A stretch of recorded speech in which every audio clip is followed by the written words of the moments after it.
थोड़ा सा चीजों को आपको रिवाइज करूंगा क्योंकि आज आपको मैंने टेस्ट लेना है। मैंने पिछली क्लास में क्या पढ़ाया? Dear student, you know that I have started with English essay and I have talked about that English essay is the most complicated subject and the most of the time the people could not fulfill their dreams just due to this paper. My dear son, at the end of every competitive exam, either this is CSS or PMS, they always generate their annual reports about some specific subject as well. You know that English essay is a competitive subject. Therefore, Federal Public Service Commission issue the annual report about the English essay as well. उसमें एक chapter जो है वो है reason of failures का। मैंने आज वो रिपोर्ट्स भी मैंने वैसे इंटरनेट से डाउनलोड की हैं, आपके साथ शेयर करूंगा। डेसेंट जब मैंने पिछले 20 सालों की रिपोर्ट का एनालिसिस किया तो मैं इस नतीजे पे पहुंचा कि जितने भी स्टूडेंट हैं वो एक जैसी वजूहत से हर साल फेल हो रहे हैं। They have the same reason of failures और दिस इज माय फेथ। बार बार लफ्ज यूज करता हूं faith. This is my faith that if you only work on this reason of failure, अगर सिर्फ आप बड़े रीजन ऑफ फेलियर्स पे भी काम कर लेना तो सीएसएस आपको पास हो जाएगा। इसमें सबसे बड़ी रीजन ऑफ फेलियर है सम बेसिक स्पेलिंग मिस्टेक्स। ये लिस्ट आपके साथ आज मैं शेयर कर दूंगा। दूसरा जो सबसे बड़ा इश्यू है, this is poor sentence construction. आपको सही जुमले लिखने नहीं आते। और English essay in itself is nothing but this is the combination of sentences. मैं बार बार आपको एक बात कहता हूं कि अगर आप एक जुमला अपनी तरफ से लिख सकते हैं, इंग्लिश एसे में how many sentences? 180, 200 sentences. You can write the 200 sentences as well. 3 मसाइल हैं आपके: फ्यूज्ड, ग्रामेटिकली इनकरेक्ट। फ्यूज क्या होता है?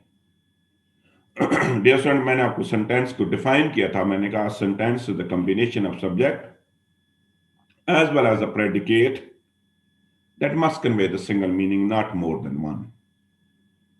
मिसाल के हैं फ्यूज्ड हैं, ग्रामेटिकली इनकरेक्ट हैं और मीनिंगलेस हैं। दूसरा मसला है इनअप्रोप्रिएट कंटेंट का। टॉपिक हमारा कुछ होता है, हम कुछ और लिख के आ जाते हैं। 2 मसाइल हैं इसमें। सबसे बड़ा मसला है इररेलेवेंट और दूसरा अक्सर हम अपना कंटेंट जो है उसको रिपीट करते हैं। पंक्चुएशन के मसाइल हैं। In punctuation dear student we have 4 things: use of capital letter, use of comma, use of semicolon and the use of inverted commas. Present simple tense वो टेंस है जो हम 80% अपने ऐसे में यूज करते हैं। और इसका सबसे बड़ा मसला ही इसका है मेडिएशन। जब प्रेजेंट सिंपल टेंस में सब्जेक्ट हमारा सिंगुलर है, we are suppose to use s और ईएस विद द वर्ब। मसला यही है। We have to make the difference between present perfect and simple past. They both have the same function and mediation, their function is, present perfect and simple past. Their function is they both have been used to convey some action that has been already completed. अगर आपका action already complete हो गया है तो आपने present perfect या simple past use करना है। फर्क क्या है? फर्क ये है कि अगर वो नियर पास्ट में हुआ है आज की डेट में तो प्रेजेंट परफेक्ट है, अदरवाइज सिंपल पास्ट है। 24 घंटों की बात नहीं है बेटा। रात को 10 बजे भी होता है तो डेट चेंज हो गई है तो फिर 2 घंटों में नियर पास्ट होगा, 2 घंटे चेंज होंगे तो फार पास्ट होगा। अगर मैं सुबह की बात कर रहा हूं, अभी की बात कर रहा हूं, तभी रात 12 बजे तक नियर पास्ट कंसिडर किया जाएगा। डेट देखी जाती है तो कुछ टाइम नहीं, ये लाजिम नहीं है कि 10 घंटे, 12 घंटे, 14 घंटे। तीसरी बात मैंने आपको बताई थी पास्ट परफेक्ट की। जैसे पास्ट परफेक्ट वो टेंस है that can never appear alone. Past perfect कभी अकेला आ ही नहीं सकता। ये तब आता है when there would be another past of the same sentence as well. और फिर आप देखते हैं कि रियल टाइम में कौन सी चीज पहले हुई है और रियल टाइम में कौन सी चीज बाद में हुई है। रियल टाइम में जो चीज पहले होती है उसके लिए पास्ट परफेक्ट लगता है, और जो रियल टाइम में चीज बाद में होती है उसके लिए सिंपल पास्ट लगता है। डेंडियसेंट मैंने सिर्फ फिर दो और टेंसेस पे बात की थी। मैंने कहा था continuous and perfect continuous. Decent again they both have the same functions, and their function is they both have been used to convey some action, some activity that would be in progress. अब फर्क क्या है? फर्क ये है कि अगर वो एक्टिविटी प्रोग्रेस में है और आपको पता है वो कब स्टार्ट हुई है कब एंड हुई है,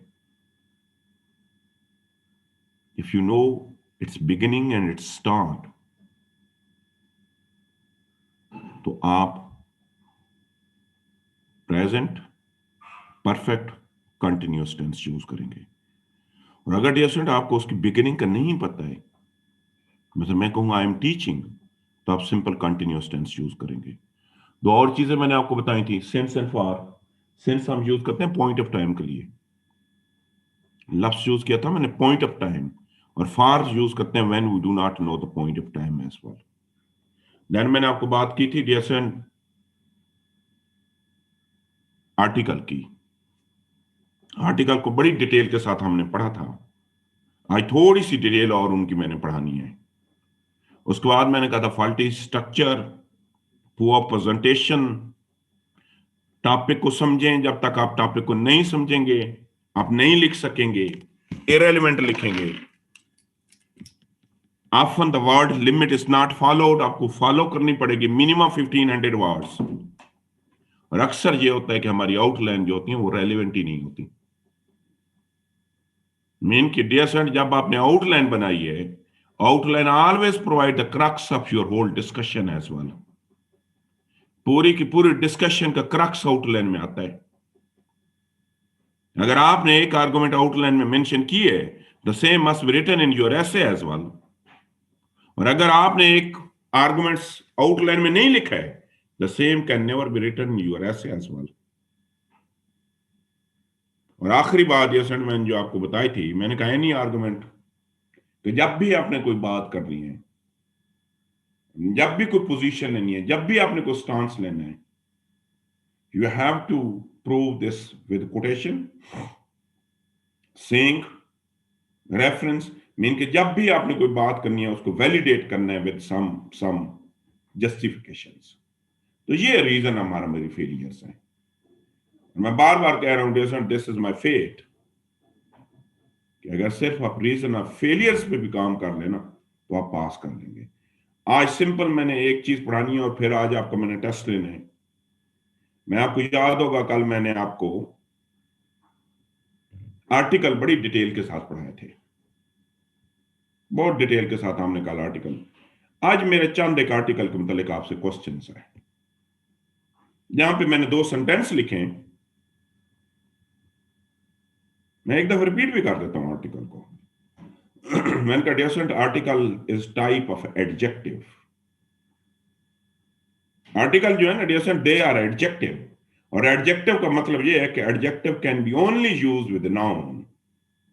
एडजेक्टिव सिर्फ नाउन के साथ यूज किया जा सकता है, नाउन के अलावा एडजेक्टिव किसी भी चीज में यूज नहीं किया जा सकता। We have two type of adjective. हम एक को ए और एन बोलते हैं, दूसरे को हम दा बोलते हैं। माय डियर स्टूडेंट, ए और एन का मैंने सिर्फ आपको एक ही यूजेज बताया था।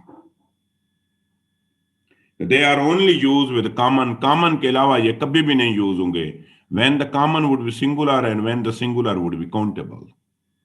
अगर वो लफ्ज साउंड दे रहा है, साउंड हमने खत्म कर दिया था, मैंने स्पेलिंग की बात की थी। मैंने कहा माय डियर स्टूडेंट, अगर वो स्पेलिंग दे रहा है, सिर्फ 10 लफ्जों को मैंने एक्सक्लूड किया था, अगर उसके स्पेलिंग कंसोनेंट से शुरू हो रहे हैं, अदर देन वावल जो होते हैं उनको कंसोनेंट, तो आप ए यूज करोगे। और डियर अगर वो वावल से शुरू हो रहा है तो आप एन यूज करोगे। उसके बाद मैंने कहा था आर्टिकल दी भी बोलते हैं। माय डियर फ्रेंड, ये कॉमन नाउन में यूज हो सकता है दो कंडीशन में। पहली कंडीशन ये है कि जब आप अपने कॉमन नाउन को रिपीट करेंगे। आपको पता है बेटे, जब भी किसी चीज के साथ आर्टिकल दा यूज करते हैं तो वो उसको स्पेसिफिक बना देता है, वो उसे खास बना देता है। हम देखें ना, आपने कहा दिस इज अ बुक, आम बुक, जब दूसरी दफा जिक्र करेंगे ना, वो आम नहीं रहेगी, वो खास हो जाएगी।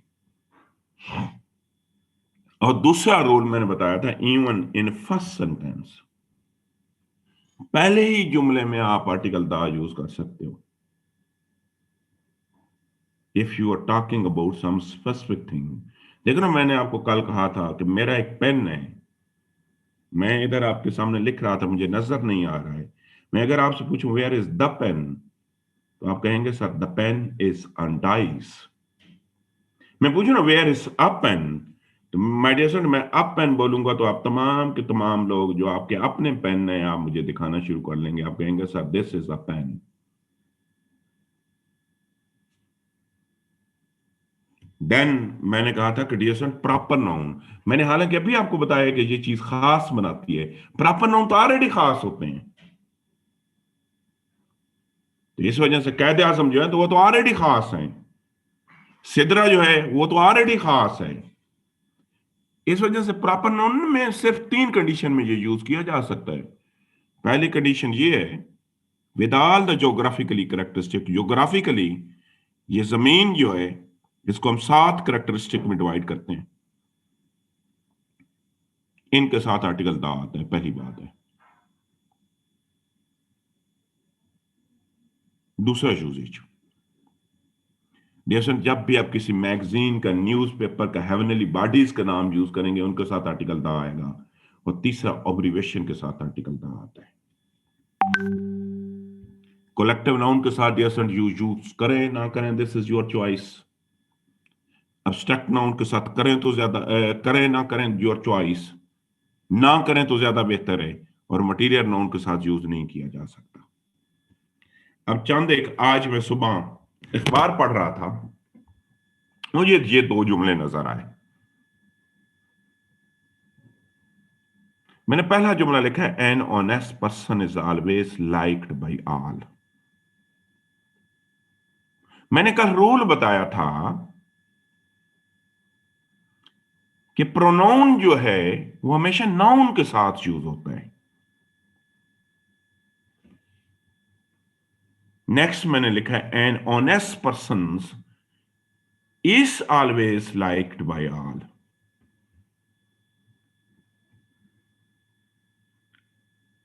अब पहला क्वेश्चन तो मेरा आप तमाम लोगों से ये है,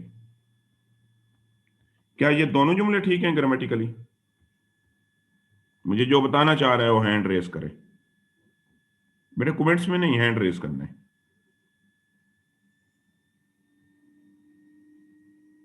और आपने ना क्लास में थोड़ा सा पार्टिसिपेट किया करें, थोड़ा सा इसको इंटरेक्टिव बनाएं, पार्टिसिपेट किया करें। अच्छा, मुझे साबिर बताना चाह रहा है। जी साबिर, बताएं ये दोनों जुमले ठीक हैं? सर ये फर्स्ट सेंटेंस ठीक है और दूसरा गलत है। अच्छा, यहां पे मुझे बताएं साबिर, जी। पहले जुमले में नाउन क्या है? ऑनेस्ट नाउन है। पर्सन सर नाउन है। तो एन तो फिर ऑनेस्ट के साथ यूज किया हो गया, वो किया है मैंने तो पर्सन के साथ यूज ही नहीं किया।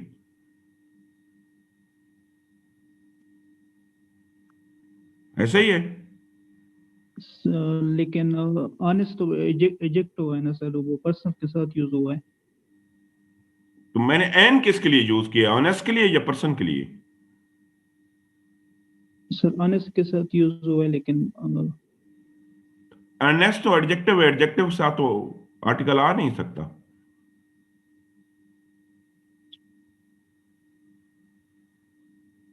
जी सात, आप बताएं, सात खटक।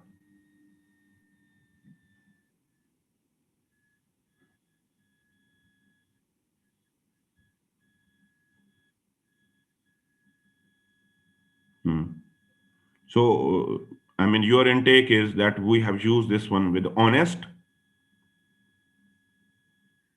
Then why we have एक minute, let me clear. Then why we have left this in second sentence? Do you think that the second sentence is the correct or incorrect? But again, we have the honest. Why we have left this honest with second sentence?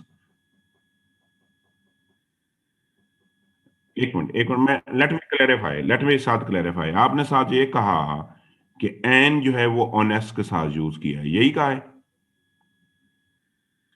तो बेटे अगर ऊपर वाले sentence में an honest है तो नीचे वाले में भी एन ऑनेस्ट होना चाहिए। Why we are left in the second sentence?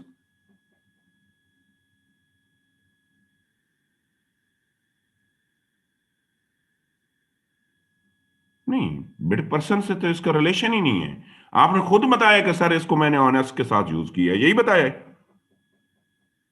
तो देन मुझे तो फिर पर्सन से लेना देना ही कुछ नहीं है। We are not suppose to consider this person और person because we have used this with honest.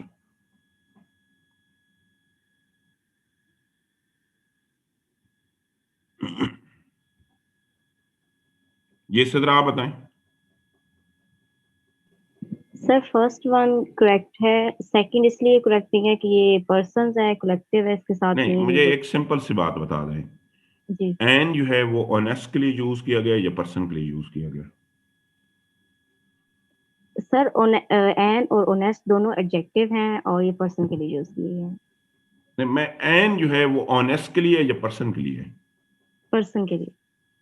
तो बेटे फिर तो आ आना चाहिए। पर्सन तो पी कंसोनेंट से स्टार्ट होता है। जी सर। ए और एन का क्या फर्क है? ए और एन का यही है ना, हम नाउन का देखते हैं कि नाउन किससे स्टार्ट किया गया, यही देखते हैं ना। जी तो फिर ऑनेस्ट के लिए होगा। ये जुमला फिर आप कह रही हैं ये ऐसे होना चाहिए, आ ऑनेस्ट पर्सन। नहीं सर, एन ही ठीक है ऑनेस्ट के साथ। तो फिर आप कह रही हैं ऑनेस्ट के साथ होना चाहिए। जी तो फिर अगर नीचे एन भी होना चाहिए, फिर नीचे भी होना चाहिए, फिर नीचे भी आप ओमिट नहीं कर सकती। अगर ऑनेस्ट के लिए तो फिर नीचे जुमले में भी ऑनेस्ट होना चाहिए। सर वो पर्सन की वजह से आ रहा है ना, वो हो नहीं सकता यूज। बेटे अगर पर्सन के लिए आ रहा है तो फिर आ होना चाहिए, फिर एन नहीं होना चाहिए। नहीं सर, कुछ भी नहीं होना चाहिए पर्सन के साथ। नहीं नहीं, ऊपर वाले के लिए, ऊपर वाले के लिए, ऊपर पहले सेंटेंस की मैं बात कर रहा हूं। अच्छा चलें, ऐशा आप अपने आप को अनम्यूट करें। बेटे ऐशा, आप नीचे दो सेंटेंस है, क्या इस्लामाबाद के साथ एन आ सकता है? जी सर। इस्लामाबाद के साथ आ सकता है? लाइक वॉवल साउंड आता है इस्लामाबाद में। बेटे इस्लामाबाद प्रॉपर नाउन है, इस्लामाबाद के साथ तो आर्टिकल आ नहीं सकता। आ सकता है? नहीं आ सकता। इस्लामाबाद लाइव स्टॉक डिपार्टमेंट ये एक नाउन है, लाइक कलेक्टिवली लाइक ये नाउन है, उसके साथ मतलब एडजेक्टिव लगेगा, लाइक ए एन लगाया हमने। नहीं, जो एन हमने लगाया है ये किस वर्ड के लिए के साथ लगाया है? इस्लामाबाद के लिए लगाया है, लाइव स्टॉक के लिए लगाया है, ऑफिशियल के लिए लगाया है? इस्लामाबाद के लिए। आ ही नहीं सकता इस्लामाबाद। आप कह सकती हैं an Islamabad is a beautiful city, कभी सुना है?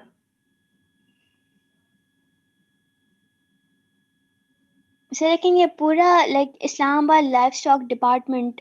बेटे तो ये नेक्स्ट वाला जुमला पढ़ें, एक मिनट। नेक्स्ट वाला जुमला ठीक है, गलत है?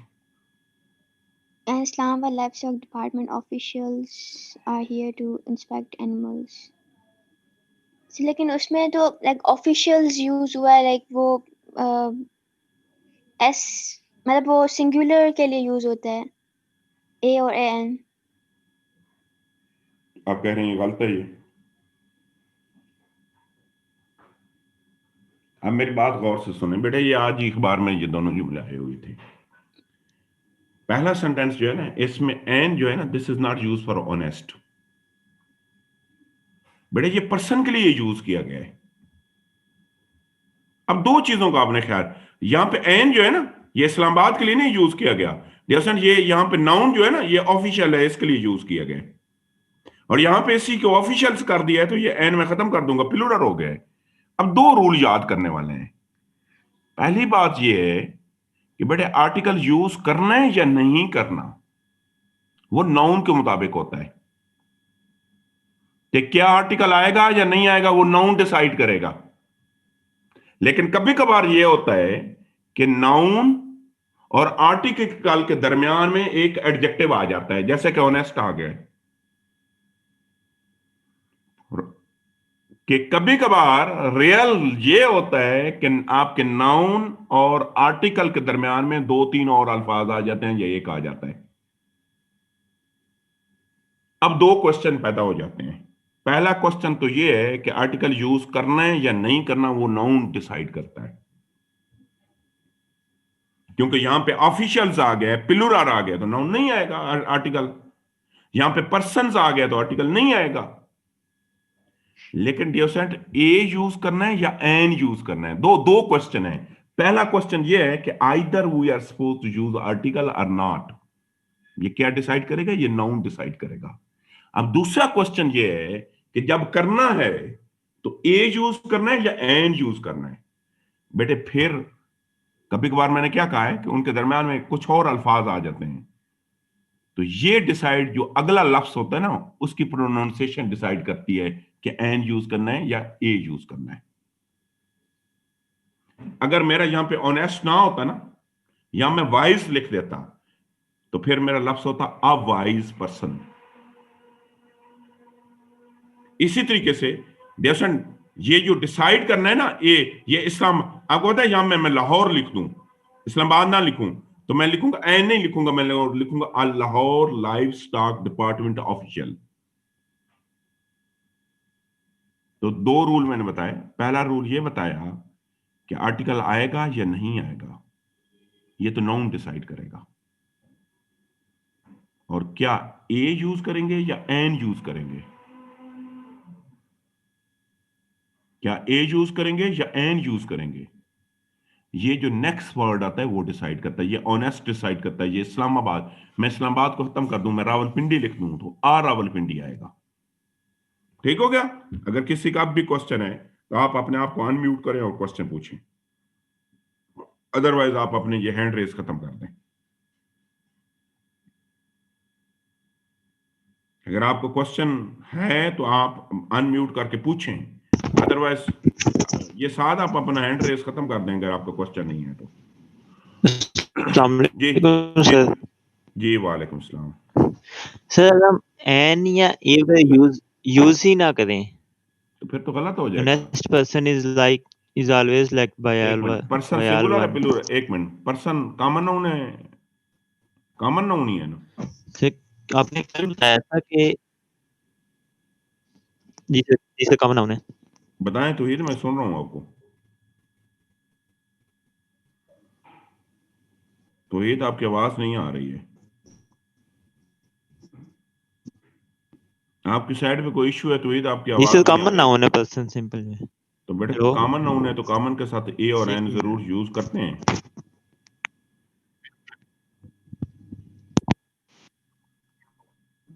जी जीशान आप बताएं। तो ही यार आपके लेकिन सर हमने साथ ऑनेस्ट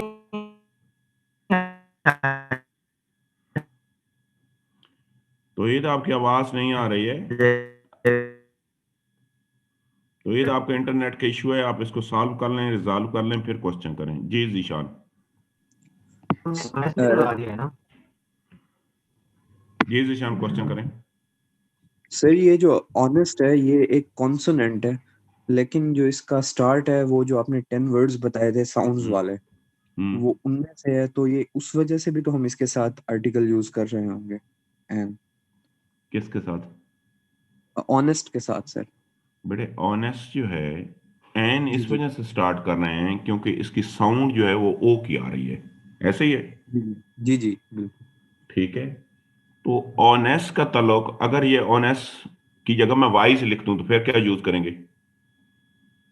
फिर भी एनी और ये वाइज के साथ एन कहां से आ गया? तो आ फिर वाइज पर्सन होता है। ओके सर, ठीक है, थैंक यू। ठीक है बेटे, ये एन जो है ना, इसका पर्सन से कोई लेना देना नहीं है। जी सर। ये मैंने दो रूल बताए हैं। पहला मैंने ये बताया है कि आया हम यूज करेंगे या नहीं करेंगे, ये तो पर्सन डिसाइड करेगा। लेकिन इसकी साउंड क्या होगी? कभी कभार मैंने क्या क्या कहा है, अक्सर तो ये होता है नाउन, आर्टिकल और नाउन जो है ना वो इकट्ठे यूज होते हैं। क्या यूज होते हैं? इकट्ठे यूज। इकट्ठे यूज होते हैं तो उसी नाउन का पहला वर्ड डिसाइड करता है, ए या एन का। कभी ना उनके दरमियान में दो चार लफ्ज आ जाते हैं, क्या आ जाते हैं? 2-4 लफ्ज है। तो बेटे वो दो चार लफ्ज जो आते हैं, जो इसके इमीडिएट बाद लफ्ज आएगा ना, वो डिसाइड करेगा ए यूज करना है या एन यूज करना है। करना जरूरी है, लेकिन करना ए है या एन वो लफ्ज। इसी तरीके से देखो ना, इस्लामाबाद ये किससे, आई से स्टार्ट हो रहा है ना, जी सर। तो एन में लिखूंगा। अगर इसी को मैं लाहौर कर दूं तो मैं क्या लिखूंगा? आ लाहौर। हालांकि आ या एन जो है ना, ये लाहौर के लिए नहीं आ रहा है, ये ऑफिशियल के लिए आ रहा है, ये लफ्ज जो है इसके लिए आ रहा है। Okay sir. जी तौहीद, अगर आपका मसला रिजॉल्व हो गया तो अब आप क्वेश्चन कर सकते हैं।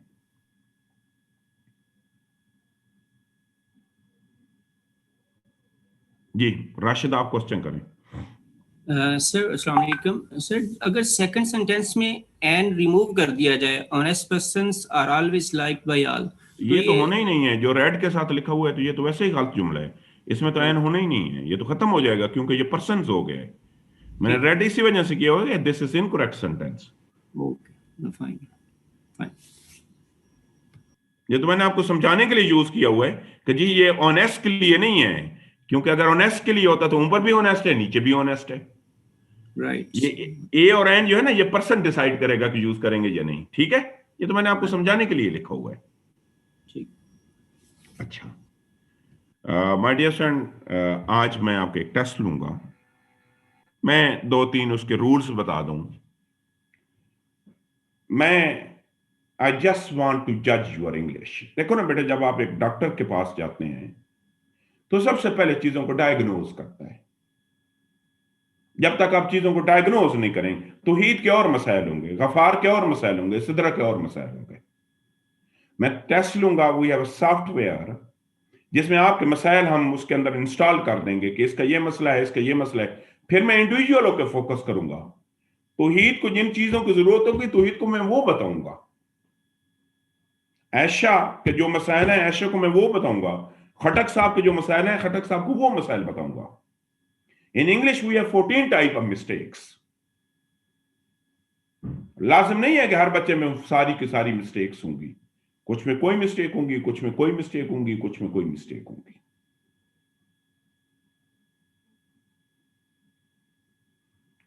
तरीका क्या है डियर फ्रेंड? मैं तरीका आपको बता देता हूं। टेस्ट पहले मैं टॉपिक बता देता हूं। You are not suppose to take help from any material. Even आप अपने स्पेलिंग भी मोबाइल से नहीं देख सकते।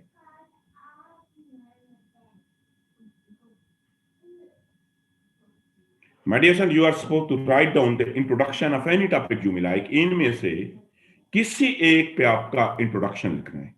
इंट्रोडक्शन कितना होना चाहिए, कितना नहीं होना चाहिए, यही मैंने डायग्नोज करना है, या आपने अपनी अंडरस्टैंडिंग के मुताबिक लिखना है। करना क्या है डियर फ्रेंड, आप इसको लिखेंगे। आप कैम स्कैनर से तस्वीर नहीं बनाएंगे आप उसकी, क्योंकि तस्वीर जब आप बनाएंगे मुझे भेजेंगे, मैं प्रिंट लूंगा, तस्वीर बिल्कुल ब्लैक आती है प्रिंट में। आपके तमाम के तमाम मोबाइल में डियर एक कैम स्कैनर नाम की एप्लीकेशन होती है। आप उसको स्कैन करेंगे, उसकी ब्राइटनेस बढ़ाएंगे, कुछ में तो ऑलरेडी वो खुद बढ़ा देते हैं, उसको पीडीएफ में कन्वर्ट करेंगे और ये एक ईमेल दिया गया है, इस ईमेल पे आप ईमेल कर देंगे। जरूर चेक करना है कि ईमेल डिलीवर हुई है या नहीं हुई। मैं दोबारा बताता हूं। My dear friend, I have given you 3 topics. You are supposed to write down the introduction of any topic you may like. जब आपने उसको लिख लिया ना, ये रजिस्टर से पेज नहीं पढ़ना, आपके पास अलग पेज होने चाहिए। जो सेपरेट शीट्स होती हैं, आप उसको लिख लेंगे, मोबाइल स्कैनर से उसको स्कैन करेंगे। कैम स्कैनर के नाम से हर मोबाइल में एप्लीकेशन होती है, नहीं होती तो ये गूगल ड्राइव या दूसरा ड्राइव जो है एंड्रॉइड, ये 5 मिनट में डाउनलोड हो जाएगी।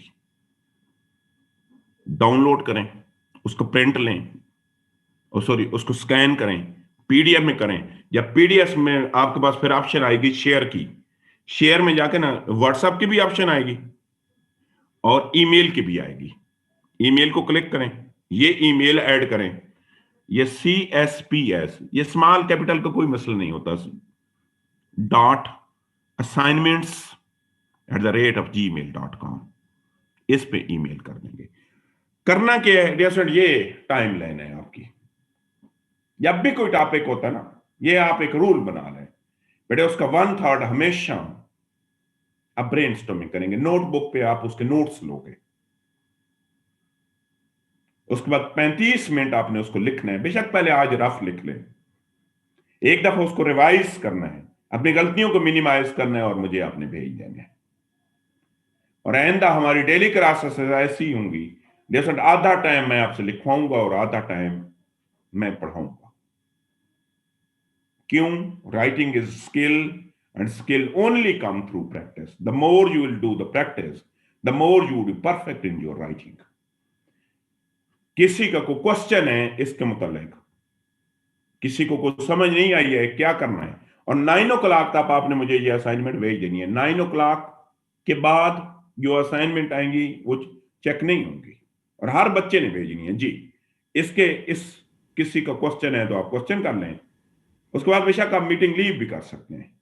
ये तौहीद आप पहले क्वेश्चन कर लें। तौहीद मैं सुन रहा हूं,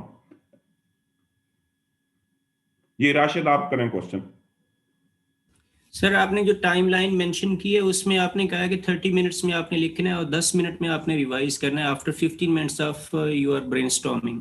मुझे अंडरस्टैंड ये नहीं क्लियर हुआ कि जो 10 मिनट है उसमें आपने जो 30 मिनट में लिखा उसको रिवाइज करके लिखना है। नहीं बेटे, पहले लिख लेना है, क्या जी करना है, जी पहले लिखना रफ है। लिख लेना है, जी जी रफ लिख लेना है, रफ लिख के ना उसको रिवाइज करना है कि कोई गलती तो नहीं रह गई है। जो गलती रह गई है ना उसको सही करके दोबारा एक दफा नीट करना है। 10 मिनट और लगाएंगे नीट पे, राइट, बिल्कुल ठीक ठीक है। समझ। नीट करके फिर मुझे फाइनल भेज देना है, राइट, बिल्कुल ठीक। ठीक है। इसको चेक करके मैं आपको हर एक बच्चे को भेज दूंगा। राइट।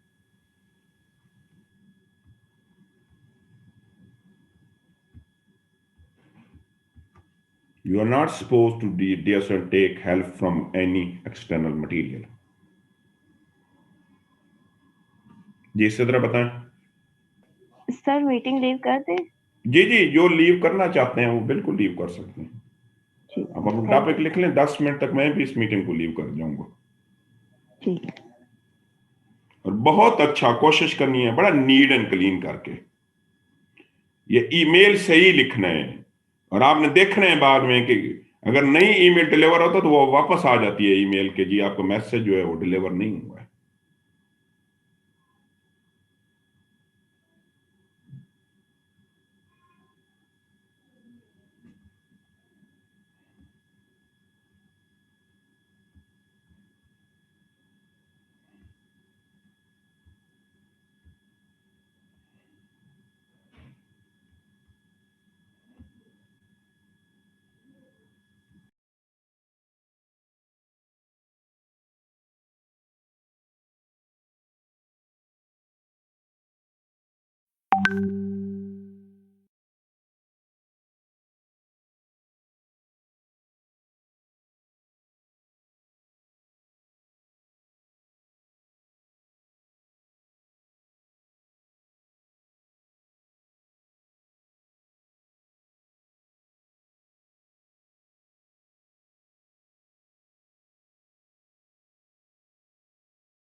है।